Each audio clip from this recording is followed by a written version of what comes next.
নমস্কার, আমি অভিনেতা থিয়েটার কর্মী সঞ্জীব সরকার।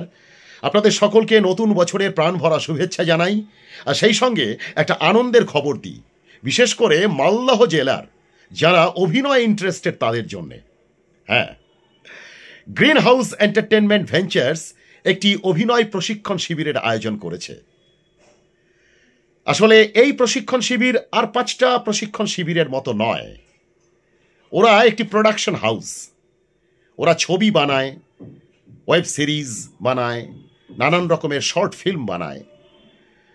আমি যেহেতু মালদার ছেলে, খুব স্বাভাবিকভাবেই মালদহের যে কোনো শিল্প সংস্কৃতির ব্যাপারে আমার একটু ছটপটানি বেশি, আমার একটু আবেগ বেশি, স্বাভাবিকভাবেই।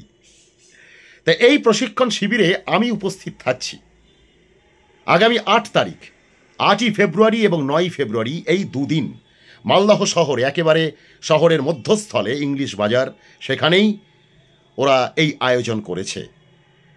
ওরা এই অ্যাক্টিং ওয়ার্কশপের প্রথম যে পর্যায়, তার নাম দিয়েছে ভূতের রাজা দিল বর। বুঝতেই পারছেন, এই নামকরণের মধ্যে দিয়ে শ্রী সত্যজিৎ রায়কে মনে পড়ে তার মহান সৃষ্টিকে।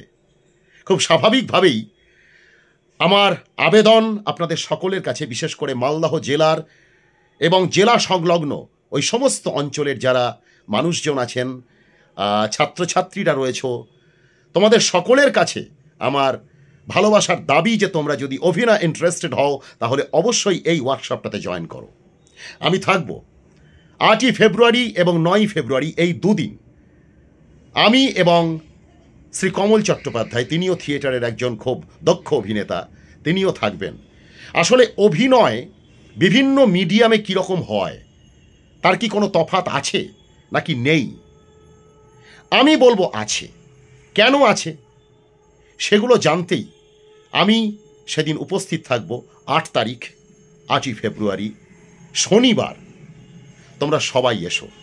মালদহ জেলার সমস্ত মানুষের কাছে আমার ভালোবাসার দাবি যে তোমরা নিশ্চয়ই উপস্থিত থাকবে। তোমাদের সঙ্গে এই অভিনয়ের যে মিথ্যে মিথ্যে খেলা, এই খেলার মধ্যে দিয়ে একটা সত্যে পৌঁছনোর এই যে অভিপ্রায় আমাদের, সেটা নিশ্চয়ই সফল হবে। গ্রিন হাউস এন্টারটেনমেন্ট ভেঞ্চার্সের এই আয়োজন সফল হোক তোমাদের উপস্থিতিতে। ভালো থেকো, দেখা হচ্ছে সকলের সঙ্গে। নমস্কার।